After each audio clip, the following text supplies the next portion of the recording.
خوش آمدید RHH flash news میں آپ سبھی کا استقبال ہے۔ 12 جون کو ہونے والے نامپلی کی مشہور و معروف درگاہ یوسفین کے عرس کے موقع پر تمام انتظامات کا جائزہ لینے کے لیے چیئرمین عظمت اللہ نے کیا درگاہ کا دورہ۔ آج بتاریخ 10 جون کو چیئرمین عظمت اللہ نے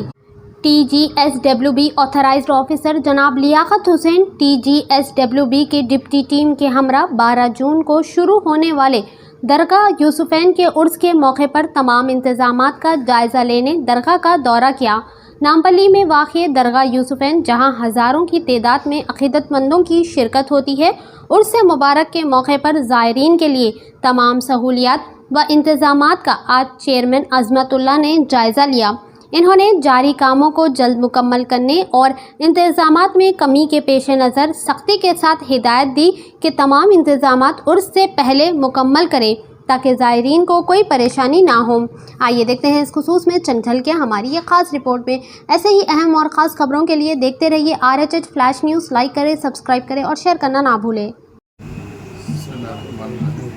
الحمدللہ حضرت یوسفین رحمۃ اللہ علیہ کا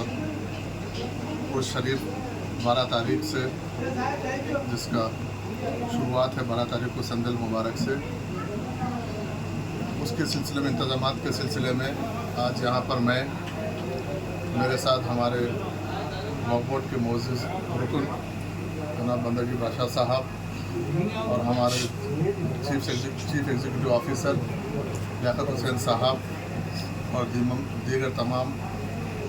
امپلائیز کے ساتھ، عملے کے ساتھ، ہمارے وقف بورڈ کے انسپیکٹرز اور یہاں کے نگران کار سب کے ساتھ ہم لوگ یہاں پر درگاہ شریف کا اور اس کے احاطے کا ہم لوگ جائزہ لیے، انتظامات کا جائزہ لیے۔ الحمدللہ انتظامات اچھے ہیں، کیونکہ یہ حکومت آنے کے بعد یہ پہلا عرس ہے،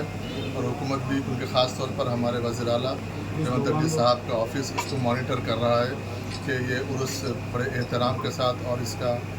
تخصص پامال نہ ہو، اس کو مد نظر رکھتے ہوئے اس کو ہم بالکل احترام کے ساتھ اس کو ہم یہ عرس کو منائیں، کیونکہ اس کے بہت سارے عقیدت مند لوگ یہاں پر آتے ہیں، زائرین آتے ہیں، تو ان کو تکلیف نہ ہو، کھانے کا انتظام، ان کو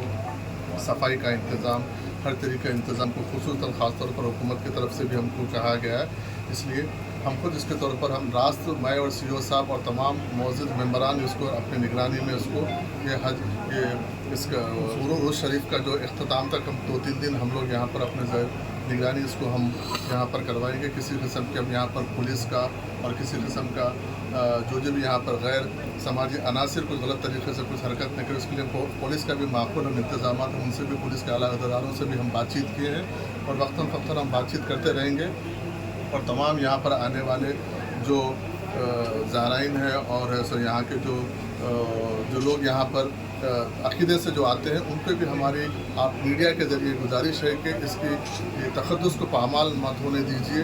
کیونکہ اس کو اگر ہم یہ ہماری ایک ہمارے بزرگان دین ہیں، ان کو اگر ہم جتنا احترام کا خیال رکھیں گے تو آنے والی پیڑھیاں بھی اس کو قائم رکھیں گے۔ اس لیے اس کے لیے آپ تمام لوگوں کا تعاون بھی ضرورت ہے، اور میں خود بھی یہاں پر معزز ممبران کے ساتھ، ہمارے CO صاحب کے ساتھ اور جتنے اسٹاف ہیں ان کے ساتھ، تمام لوگوں کے ساتھ ہم لوگ یہاں پر 12 تاریخ کو، 13 تاریخ کو، 14 تاریخ کو بھی ہم یہاں پر رہیں گے۔ ہماری اس میں گاڑی میں ہم یہاں پر سند مبارک کو، عرس ہو، سب کا مبارک ہم اس کو نگرانی میں ہم کرائیں گے۔ تو یہاں پر جو متولی صاحب ہے، جو بھی اور دیگر اس سے ریلیٹڈ جو بھی لوگ ہیں، تمام لوگوں کو ہم کانفیڈنس پہ لے کے ان کے ان کے جو روایت ہے اس کو بھی ہم قائم رکھتے ہوئے ہر آدمی کو اپنی اہمیت اور اپنے موروثی جو بھی لوگ ہیں ان کو بھی ان کی اہمیت کے ساتھ ہم ان کا موقع دیں گے۔ لیکن جو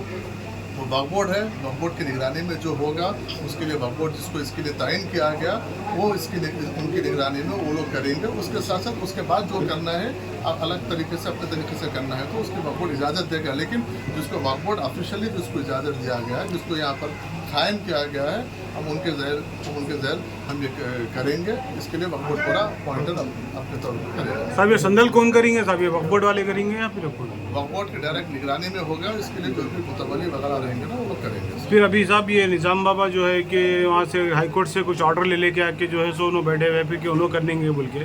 یہ بات جو ہے یہاں پر میں ابھی آپ کو بولا ہوں